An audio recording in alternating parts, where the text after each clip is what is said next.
Welcome to this journey of one of the most disturbing cases in recorded history of Arkansas. Before we begin, I invite you to leave a comment about where you're watching from and the exact time you heard this story. We're interested in knowing where and at what times of day or night these documented accounts arrive. The Hollow Woods case of 1907 remains one of the most perplexing mysteries in Arkansas history. It begins with a simple fact. On October 12, 1907, the entire Caldwell family of Hollow Woods, a small timber settlement nestled in the Ozark Mountains, vanished without explanation. Their absence might have gone unnoticed for weeks had it not been for the livestock, 3 horses and 7 chickens found dead in their enclosures, not from injury, but from apparent starvation. What made this case particularly unsettling wasn't merely the disappearance itself, but rather what was left behind. The Caldwell home, a substantial 2-story timber structure built by Thomas Caldwell himself, stood unlocked, with dinner plates still set on the table. A pot of stew remained half consumed. Beds were made. The family Bible lay open to the book of Revelation. Most disturbing of all was the parlor mirror, which had been meticulously covered with a black cloth, a tradition typically reserved for when death visited a household. County records show the family consisted of Thomas Caldwell, 42, his wife Margaret, 38, and Thomas's brother Edwin, 39. The 3 had moved to Arkansas from Pennsylvania in 1901, purchasing 80 acres of densely forested land from the railroad company. They were, by all accounts from neighboring homesteads, reserved but cordial. Thomas operated a small lumber mill supplying timber to nearby towns. Margaret was known for her herbal remedies and tinctures. Edwin, described in tax documents as bachelor, invalid, rarely ventured beyond the property boundaries. What followed their disappearance was an investigation plagued by inconsistencies, false leads, and what some would later describe as deliberate obstruction. This is the story of that investigation, the theories it generated, and the shadow it continues to cast over Carroll County to this day. A shadow that stretches across decades of silence, whispers, and frightened glances whenever the name Caldwell is mentioned in certain corners of the Ozarks. The land where Hollow Woods once stood has long since been reclaimed by forest. No markers indicate where the Caldwell home stood. No monuments commemorate what happened there. The county records concerning the case were said to have been stored in the courthouse basement until 1952, when flooding damaged numerous documents. What remains now are scattered newspaper accounts, a handful of personal letters, and the oral histories passed down by those who lived nearby. Stories told in hushed tones around winter fires, stories that invariably begin with a warning. Some truths are better left buried in the deep woods of Arkansas. Prior to their disappearance, the Caldwell family had established themselves as respectable, if somewhat reclusive, members of the rural community. Thomas Caldwell was described in a 1905 business directory as industrious and of sound character. The small lumber operation he ran employed 3 local men on a seasonal basis. According to ledgers found in his office, the business was modestly profitable, though not remarkable in its success. The homestead itself sat nearly 3 miles from the nearest neighbor, the Patterson farm, accessible only by a narrow dirt road that became nearly impassable during heavy rains. This isolation was typical for the region at the time, but several accounts suggest the Caldwells valued their privacy more than most. Margaret Caldwell made monthly trips into the nearest town, Berryville, for supplies and to sell her herbal preparations, which were reportedly in high demand for various ailments. She never lingered for social occasions. Edwin Caldwell remains the most enigmatic of the 3. County physician, Dr. R. James Merritt, noted in his records that he visited the Caldwell property twice in 1904 to attend to Edwin, who suffered from what was described only as a nervous affliction resulting from war experiences. Edwin had served briefly in the Spanish-American War, and according to Thomas's correspondence with a former business associate in Pennsylvania, had returned changed in spirit and constitution. What exactly this change entailed was never explicitly stated. The Patterson family, their closest neighbors, later testified that in the months leading up to the disappearance, they had noticed peculiarities at the Caldwell property. Samuel Patterson, the family patriarch, reported hearing mechanical sounds like metal on metal coming from the direction of the Caldwell land late at night, on at least 3 occasions during the summer of 1907. His wife, Eleanor, mentioned that Margaret had stopped bringing her customary herbal preparations when visiting, claiming she had dedicated her garden to a special project. Perhaps most telling was an encounter described by Robert Finch, a traveling salesman who visited the Caldwell property approximately 2 weeks before the family vanished. In a statement given to the county sheriff, Finch recalled being greeted at the door by Thomas, who appeared unshaven and distracted. Though Finch had previously been welcomed inside during his quarterly visits, on this occasion Thomas conducted their business on the porch. Finch reported hearing what he described as a low, continuous humming sound from within the house.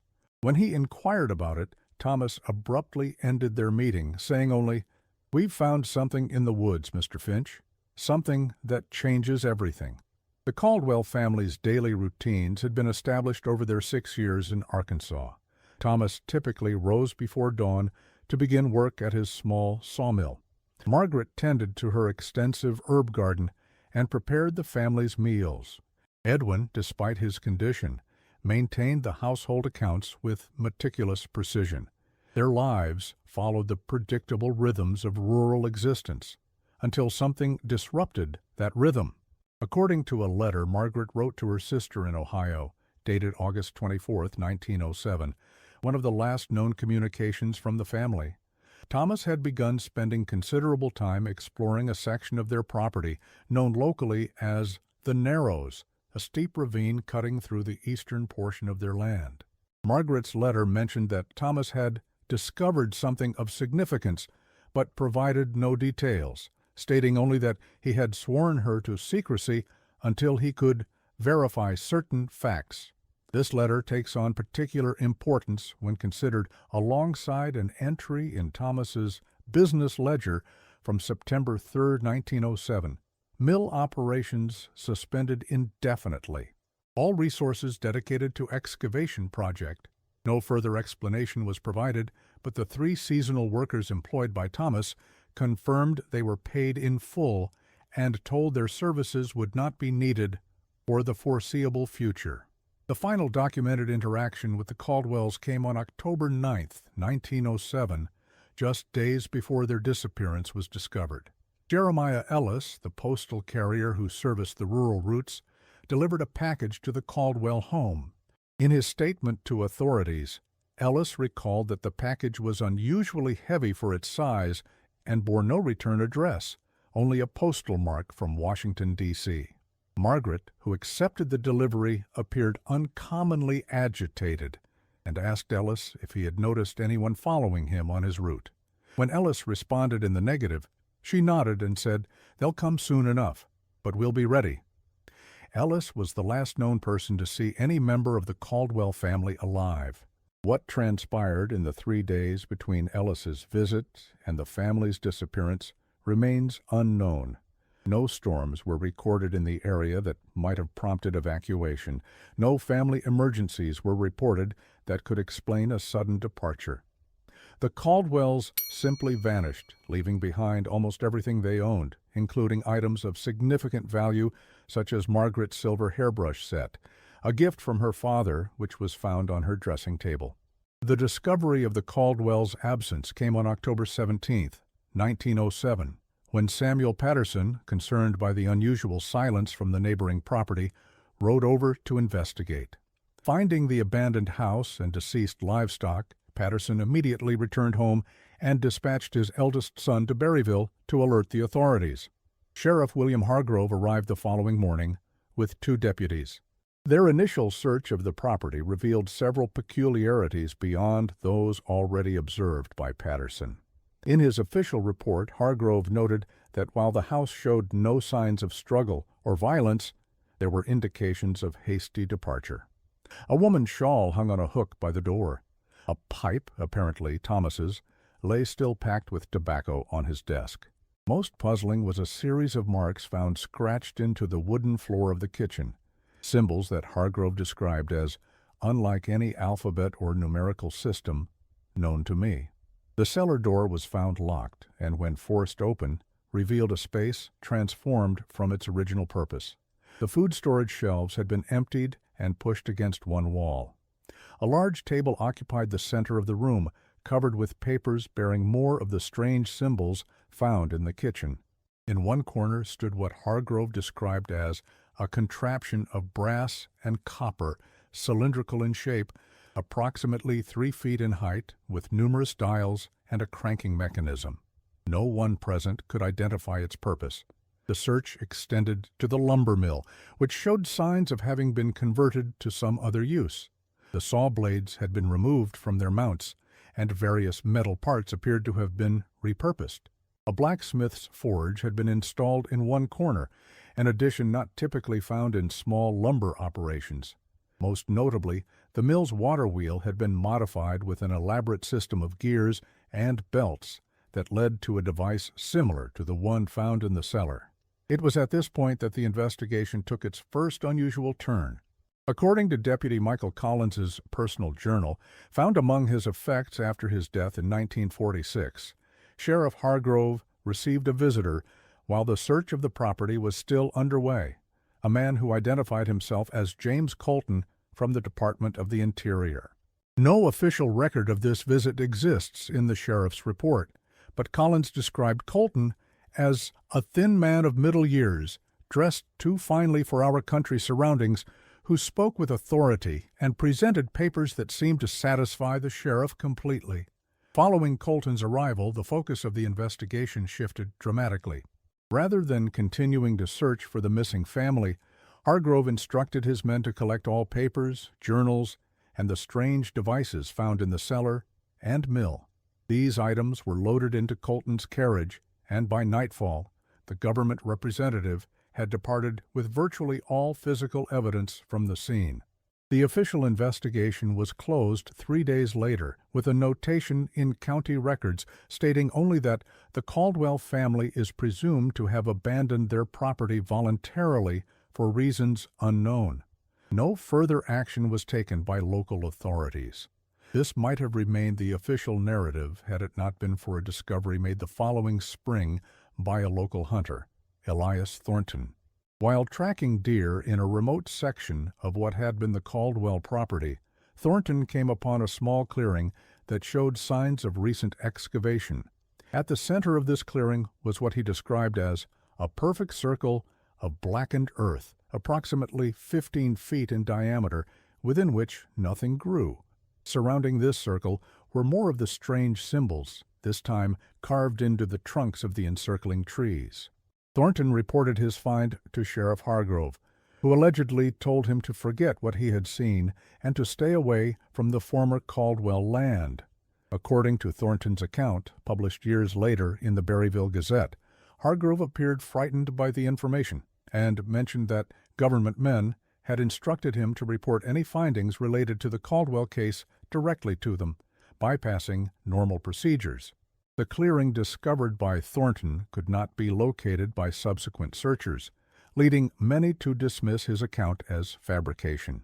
However, his description of the strange symbols matched those in Hargrove's original report, which had not been made public, a fact that lends credibility to his claim. For nearly 50 years, the Caldwell disappearance remained a subject of local speculation, but little formal investigation.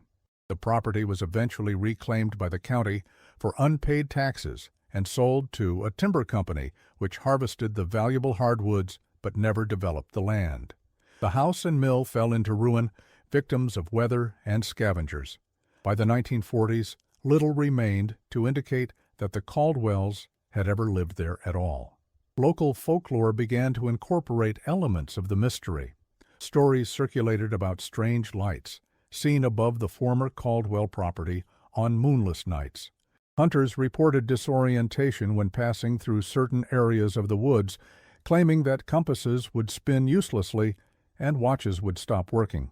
Some spoke of hearing voices carried on the wind, whispers in what was described as a language that sounds almost like English, but isn't. These tales might be dismissed as typical rural superstition were it not for their specificity and consistency over decades. Moreover, they bear striking similarities to phenomena reported by the Pattersons and other neighbors prior to the Caldwells' disappearance, suggesting either remarkable continuity in local folklore or the persistence of whatever anomalous conditions first attracted Thomas Caldwell's attention in 1907.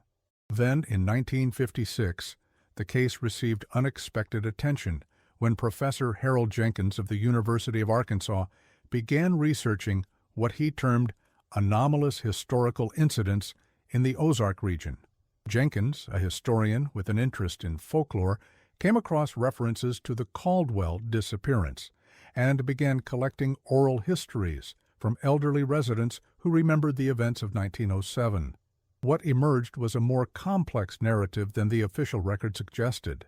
Multiple accounts mentioned strange lights seen in the sky above the Caldwell property in the weeks before the family vanished.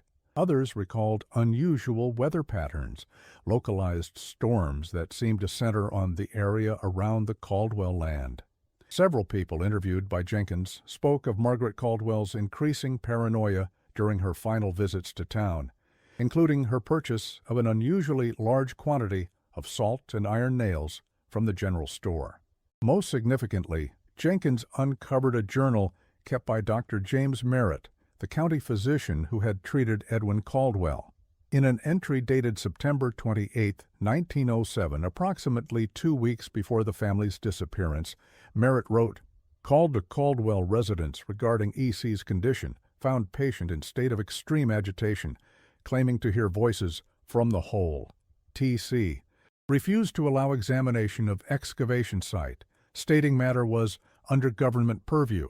Observed unusual apparatus in barn. T.C. described it as a receiver for frequencies beyond normal perception. Prescribed sedative for E.C., but doubt its efficacy against whatever truly afflicts him." This journal entry suggests that the excavation project mentioned in Thomas's business ledger had yielded something significant enough to cause Edwin severe distress and to warrant government interest. Yet what exactly had been discovered remains unknown. Another intriguing document uncovered by Jenkins was a letter from Thomas Caldwell to a former colleague at the Pennsylvania Lumber Company where he had previously worked. Dated September 15, 1907, the letter contained a passage that has been much analyzed by those interested in the case. What we have found defies conventional understanding.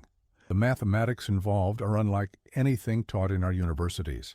Edwin believes we have stumbled upon something ancient beyond reckoning, yet the precision suggests intelligence rather than natural formation. The vibrations emanating from the chamber affect metal objects in proximity. Watches run backward. Compass needles point to the chamber rather than north. I have constructed a device to measure and perhaps harness these emanations, though I confess I understand only fragments of the principles involved. It is as if knowledge is being transmitted directly to my mind when I stand within the circle. This letter suggests that Thomas Caldwell had discovered something with properties that affected the normal functioning of certain tools and instruments, properties he was attempting to study and possibly utilize through devices of his own construction. The reference to knowledge being transmitted directly to my mind is particularly troubling, suggesting either a psychological effect from whatever phenomenon he was investigating, or more disturbingly, some form of external influence on his thought processes. Jenkins's research came to an abrupt end in October 1957, when he suffered what official records describe as a cerebral hemorrhage while working alone in his university office. His notes on the Caldwell case were never located, despite inquiries from colleagues. The university declined to pursue his research, and the case once again faded from public attention. In the decades that followed, the Caldwell disappearance joined the ranks of regional mysteries, Stories told around campfires, embellished with each retelling, gradually transforming from historical incident to local legend. The land where the Caldwell home once stood became known as Whisper Hollow to locals, who claimed that on certain nights, particularly when the moon was new, strange sounds could be heard emanating from the depths of the forest, sounds described variously as mechanical humming, whispered conversations in unknown languages, or the rhythmic turning of great gears beneath the earth. Several attempts were made by amateur historians and paranormal investigators to locate the site of the excavation mentioned in Thomas's records, but none proved successful. The landscape had changed significantly over the decades, with the original landmarks referenced in county surveys long since gone or altered beyond recognition. The absence of reliable maps of the original Caldwell property compounds the difficulty, as the survey records were among those damaged in the courthouse flooding of 1952. The case might have remained solely in the realm of folklore had it not been for a series of declassified government documents released in 1967 under the Freedom of Information Act. Among these was a brief but significant memorandum dated October 12, 1907, the very day the Caldwells are believed to have vanished, from someone identified only as J.C., possibly the James Colton, mentioned in Deputy Collins' journal, to the director of the newly formed Bureau of Investigation, forerunner to the FBI. The memorandum, heavily redacted, contained the following legible text. Situation at Caldwell site contained as instructed. All materials secured. Subjects relocated to redacted facility for debriefing regarding the artifact and its properties. Recommend highest level classification for this matter, as findings may have significant implications for national security. Local authorities have been instructed to cease investigation with cover story of voluntary abandonment. This document, though brief, confirms several key points. Government involvement in the Caldwell case from its earliest stages, the existence of some form of artifact discovered by the family, and a deliberate effort to suppress information about what had occurred.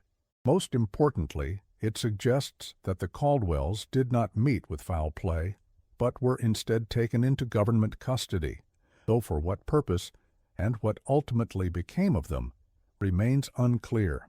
A second declassified document, dated November 3, 1907, provides additional context.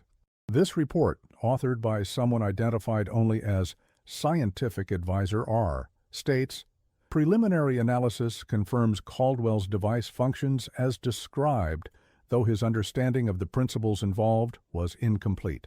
The artifact itself appears to be of manufactured origin, though the materials and methods of construction are inconsistent with current technological capabilities. Carbon dating suggests an age of approximately redacted years, which, if accurate, would place its origin well before known human civilization in North America. Subject T. Caldwell claims the mathematical principles were revealed to him while in proximity to the artifact. Recommend continued isolation of all subjects and transport of the artifact to more secure facility for comprehensive analysis. This document raises troubling questions about the nature of what Thomas Caldwell discovered. The reference to manufactured origin suggests something created rather than naturally occurring, while the apparent age places it outside the conventional understanding of North American history. Most disturbing is the implication that the artifact somehow influenced Caldwell's thought processes, revealing mathematical principles to him through some unknown mechanism. Attempts by researchers and journalists to obtain further information have consistently met with denial or claims that no additional records exist. The land itself has changed hands multiple times over the decades, eventually becoming part of the Ozark National Forest in 1962. Forest Service personnel have reported no unusual findings in the area, though it should be noted that the exact location of the original Caldwell property is now difficult to determine due to changes in local geography and landmarks. For most of those who study the case today, the central question is not what happened to the Caldwell family.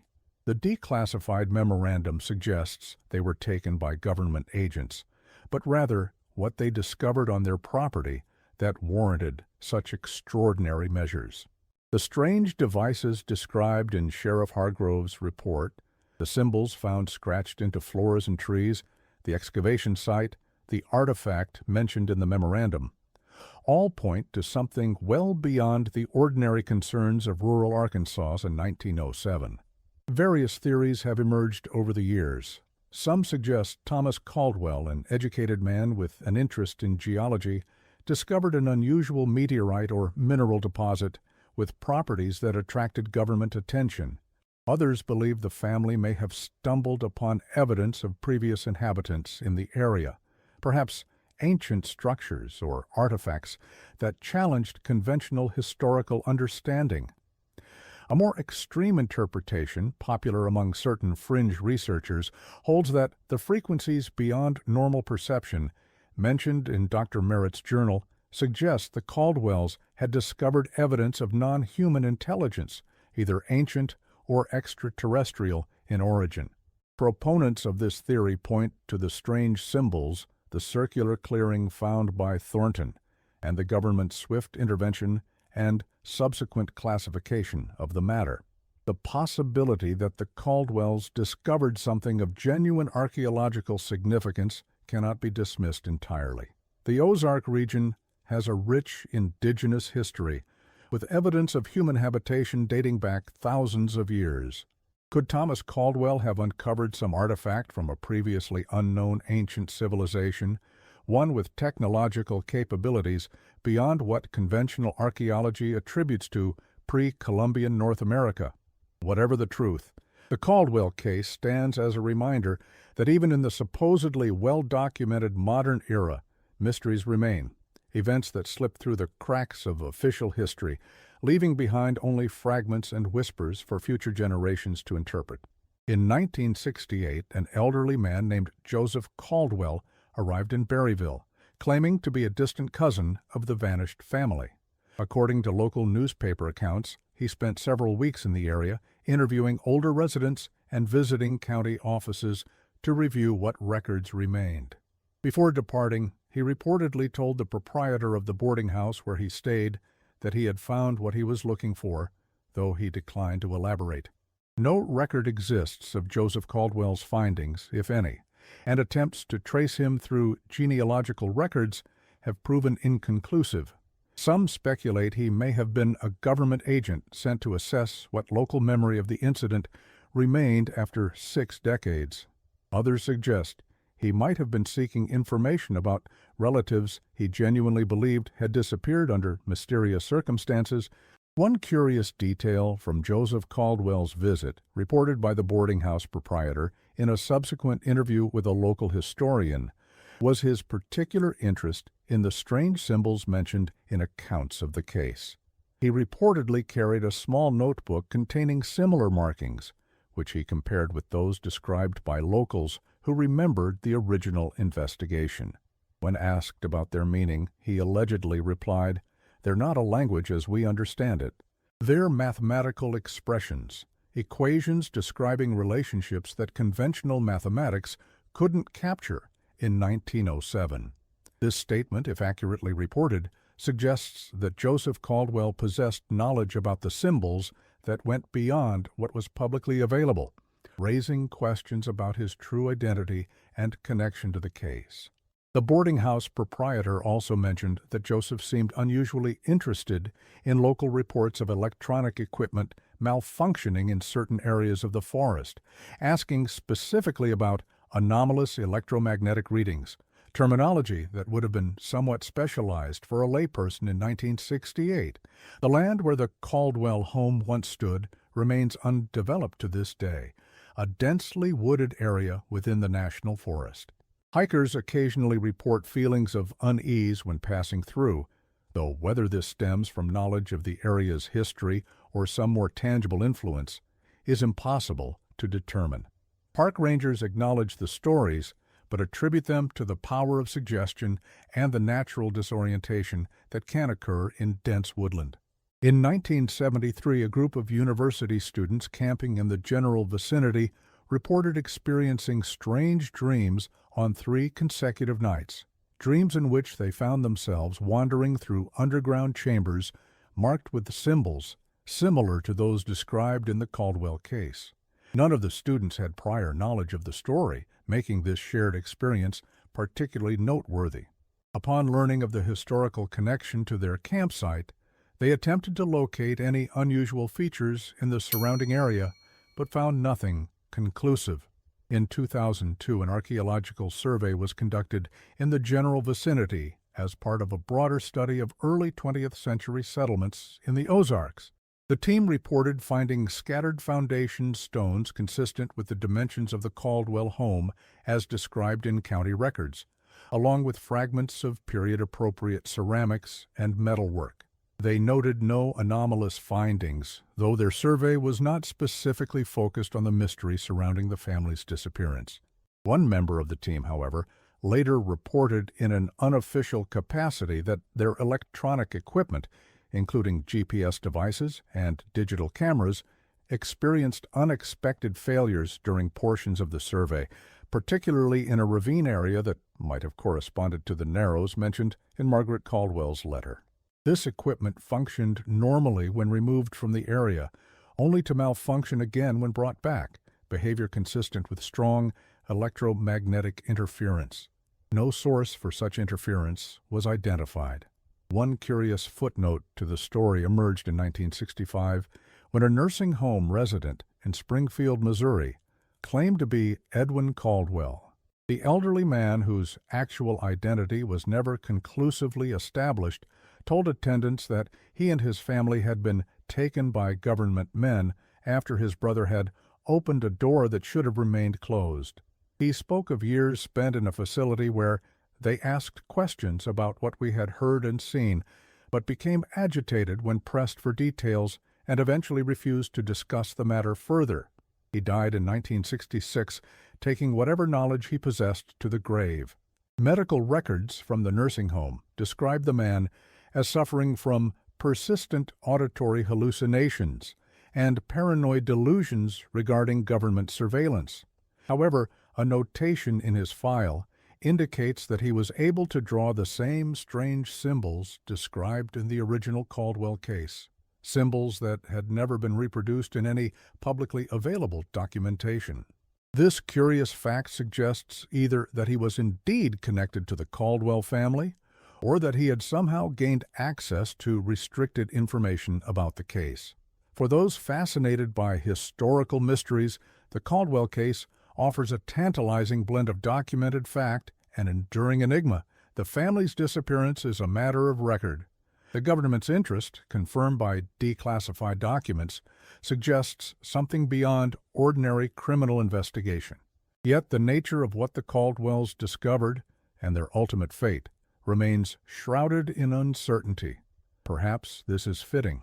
The Ozarks have always been a place where the line between the known and unknown seems particularly thin, where ancient forests conceal their secrets, where isolation breeds both independence and peculiarity, where stories pass from generation to generation, changing subtly with each telling until fact and folklore become indistinguishable. Today, those who visit the area where the Caldwell family once lived find only trees, underbrush, and the occasional stone that might once have been part of a foundation or chimney. Whatever was discovered there in 1907, whatever prompted a family to vanish and a government to intervene, has left no visible trace. Only the story remains, preserved in fragments of official record, personal recollection, and persistent rumor. And perhaps on certain nights when the forest falls unnaturally silent, something else remains as well. An echo of whatever strange discovery prompted Thomas Caldwell to write those final cryptic words in his ledger. We stand at the threshold of understanding. God help us if we are right. In the summer of 1963, a geology student named Michael Hardin, conducting field research in the Ozarks, reported finding an unusual rock formation in an area believed to be near the former Caldwell property. Hardin described a circular arrangement of stones, each marked with symbols similar to those mentioned in Sheriff Hargrove's original report. At the center of the circle was a depression in the earth that Hardin initially took to be a sinkhole, common in the karst landscape of the region. Upon closer examination, however, Hardin noticed that the depression had unusually smooth sides, as if bored rather than eroded, and extended to a depth beyond what his equipment could measure. Most intriguingly, he reported hearing what he described as mechanical sounds, like clockwork, emanating from deep within the hole. Hardin marked the location on his map and intended to return with better equipment, but when he tried to find the site again 3 days later, he was unable to locate it, despite extensive searching. Hardin's account might be dismissed as the product of overactive imagination were it not for two factors: his academic credentials and reputation for reliability, and the fact that he had no prior knowledge of the Caldwell case when he made his report. He learned of the connection only when his professor, recognizing the similarity to elements of the old mystery, shared what little information was available in university archives. Hardin never located the site again despite several attempts. His experience, documented in a brief article in the Journal of Ozark Studies in 1964, represents one of the few first-hand accounts of anomalous findings in the area since the original disappearance. The article attracted little attention at the time of its publication, but has since become a key reference for those interested in the Caldwell mystery. Particularly notable is Hardin's detailed description of the symbols found on the stone circle. The markings appeared to be incised with great precision, each approximately 3 inches in height and consisting of complex geometric patterns interwoven with what resembled mathematical notations, though not any mathematical system I recognized from my studies. The overall effect was one of extraordinary complexity, and yet perfect internal consistency, as if representing some comprehensive theoretical framework. This description bears striking similarities to the symbols described in Sheriff Hargrove's original report and later by the man claiming to be Edwin Caldwell in the nursing home, suggesting some continuity in whatever phenomenon the Caldwell family encountered in 1907. In 1967, following the declassification of the government memorandum mentioning the Caldwell case, journalist Rebecca Turner attempted to trace what had happened to the family after their removal from the property. Her investigation led her to records of a facility called the Special Research Division that had operated under the Department of War from 1907 to 1915 in a remote area of western Maryland. The facility was ostensibly dedicated to the development of communications technology, but Turner uncovered evidence suggesting its actual purpose was the study of unconventional scientific discoveries with potential military applications. Personnel records for the facility were largely destroyed in a fire in 1929, but Turner managed to locate a former administrative clerk who recalled 3 individuals matching the Caldwell's descriptions, being housed there as special consultants, rather than as traditional staff. According to this source, who requested anonymity, the 3 lived in a separate building under constant supervision and worked exclusively with a team of government scientists on a project involving sound waves or vibrations of some kind. The source could provide no information on how long the Caldwells remained at the facility or what ultimately became of them. Turner's attempts to pursue this lead further were stymied by government officials who denied any knowledge of the Special Research Division despite the documentary evidence of its existence. Her subsequent Freedom of Information Act requests were denied on grounds of national security, and she reported being subjected to surveillance and veiled threats that eventually led her to abandon the investigation. Turner's experience points to continued government sensitivity about the Caldwell case even 6 decades after the events in question, a fact that only deepens the mystery surrounding what exactly was discovered in those Arkansas woods in 1907. One detail from Turner's investigation that has received relatively little attention is her discovery of a death certificate for a Margaret Caldwell, dated June 17, 1913, in Montgomery County, Maryland, near the location of the alleged Special Research Division facility. The cause of death was listed as natural causes, with no specific ailment indicated. The woman's age was given as 44 years, which would align with Margaret Caldwell's age at that time. However, no corresponding death certificates for Thomas or Edwin Caldwell have ever been located. If this document does indeed refer to the Margaret Caldwell from Hollow Woods, it suggests that at least she survived for nearly 6 years after the family's disappearance from Arkansas. What became of her husband and brother-in-law remains unknown. The absence of graves or burial records further complicates the matter, as if the Caldwells, having vanished from history once, continued to leave no trace even in death. The most recent chapter in the Caldwell saga began in 1968, when a package arrived at the office of Dr. Elias Montgomery, a physicist at MIT known for his unconventional theories regarding what he termed vibrational physics. The package, postmarked from Berryville, Arkansas, contained no return address and included only a handwritten note saying, "You might understand what Thomas Caldwell found," along with a collection of papers. Montgomery described them as simultaneously primitive and advanced, as if someone with limited formal education had been attempting to describe quantum-level phenomena using the scientific language of 1907. Most striking was a detailed drawing of a device labeled simply as the receiver, a mechanism that, according to Montgomery's analysis, appeared designed to detect and possibly amplify vibrations existing outside the normal spectrum of human perception. The design incorporated principles that would not become part of mainstream physics until decades later, including concepts similar to quantum entanglement and field theory. These papers, which Montgomery later verified as dating from the early 20th century, based on the composition of the ink and paper, contained diagrams and equations unlike any conventional scientific notation of the period.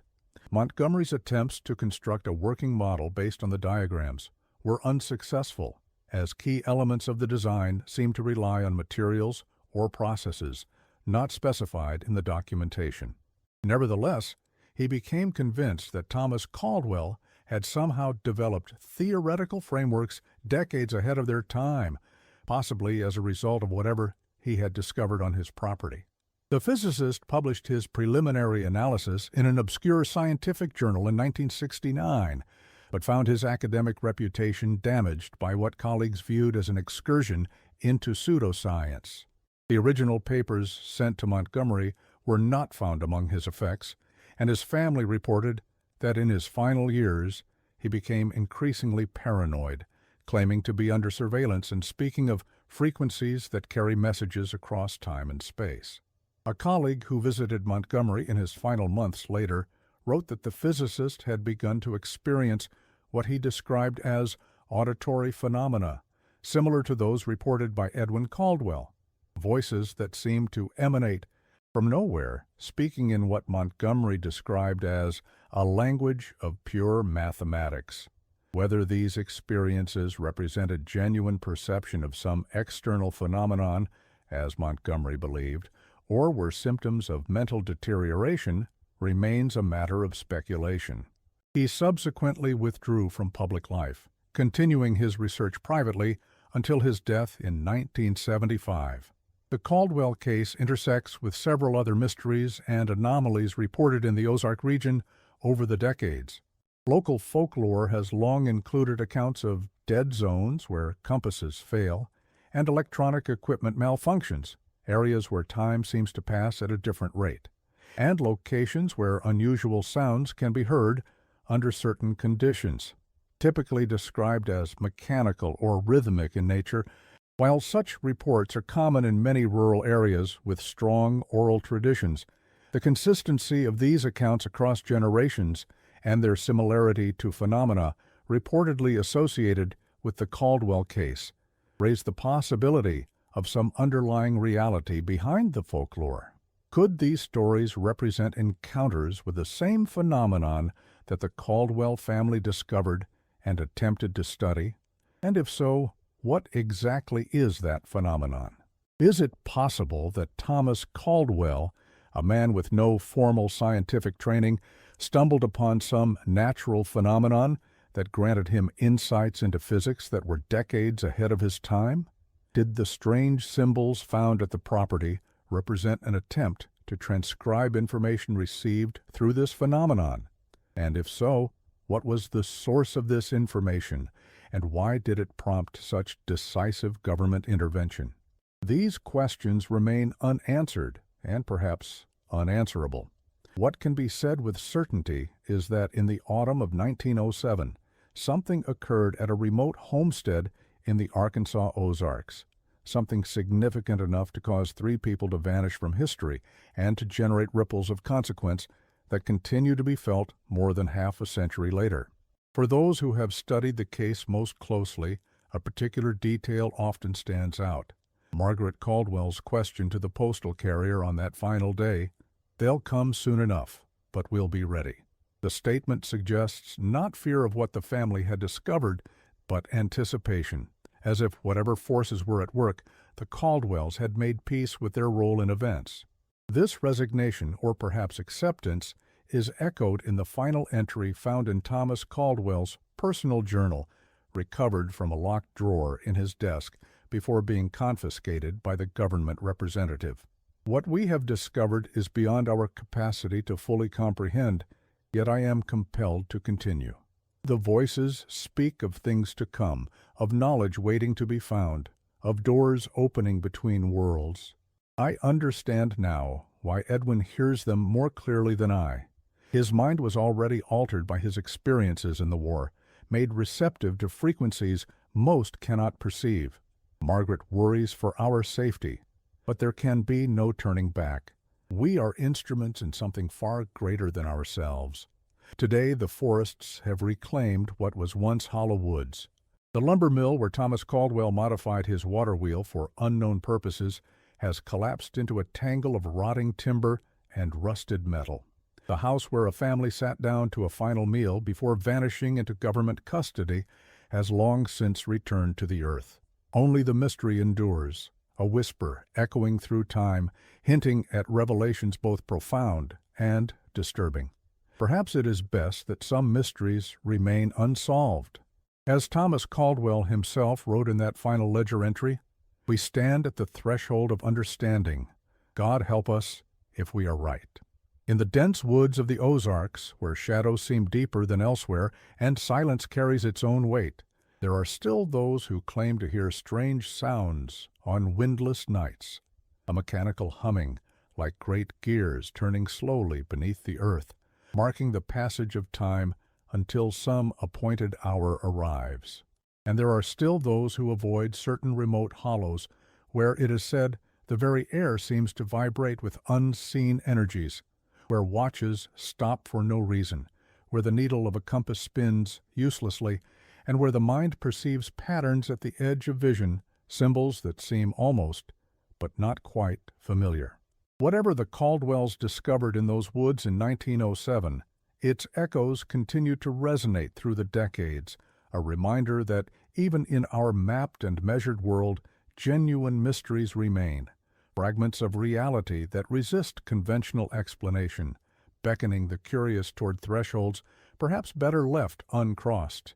For in the end, as Edwin Caldwell reportedly told his physician in those final agitated days, the voices from the whole speak of wonders and terrors in equal measure. The question is not whether we should listen, but whether we can bear what we hear. A peculiar postscript to the Caldwell mystery emerged in 1989, when a retired government physicist named Walter Grayson published a memoir entitled Special Projects: Reflections on 4 Decades of Classified Research.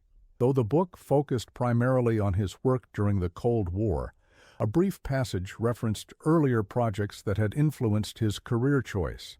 Among these was his first assignment as a junior researcher in 1937, cataloging artifacts from what was described only as the Arkansas Incident.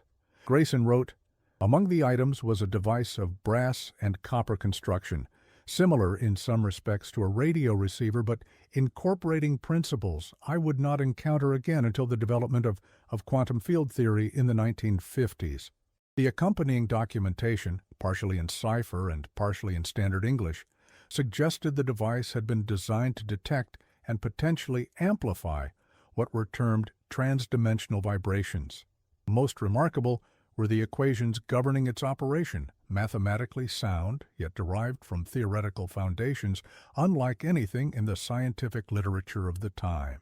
I was informed that the device and its designer had come into government custody some 30 years earlier, though circumstances were not disclosed. That brief exposure to something so far ahead of its time shaped my understanding of how much remains to be discovered about the fundamental nature of reality. This passage, though vague, appears to reference the device constructed by Thomas Caldwell and confiscated by government agents in 1907. If authentic, it suggests that the Caldwell artifacts remained in government possession well into the 20th century and continued to influence scientific research in ways that have never been publicly acknowledged. Grayson's memoir received little attention outside specialized circles, and he died in 1993 before researchers interested in the Caldwell case could interview him about this tantalizing reference. Attempts to locate any of the artifacts or documentation he mentioned through Freedom of Information Act requests have been unsuccessful. As our understanding of quantum physics and related fields has advanced, some aspects of the Caldwell case have taken on new significance. The frequencies beyond normal perception and transdimensional vibrations mentioned in various accounts bear conceptual similarities to phenomena described in certain interpretations of quantum mechanics, particularly those involving multiple dimensions or parallel realities. Could Thomas Caldwell, through some chance discovery in the woods of Arkansas, have stumbled upon a natural phenomenon that manifested effects only later understood through advanced physics? And if so, what implications might this have for our understanding of reality itself? These questions remain in the realm of speculation, but for those who have studied the Caldwell case in depth, one conclusion seems inescapable. Something extraordinary occurred at Hollow Woods in the autumn of 1907, something that continues to defy conventional explanation even after more than a century. Perhaps someday, as our scientific understanding advances or as government archives are further declassified, the full story will emerge. Until then, the Caldwell mystery stands as a reminder of how much remains unknown, even in a world we believe we have fully mapped and measured. For those who venture into the Ozarks today, particularly to the remote areas where Hollow Woods once stood, a word of caution might be appropriate. Listen carefully to the silence of the forest. And if you should hear a strange mechanical humming or glimpse unusual symbols carved into ancient trees, remember the fate of the Caldwell family and consider carefully whether some discoveries are better left unmade.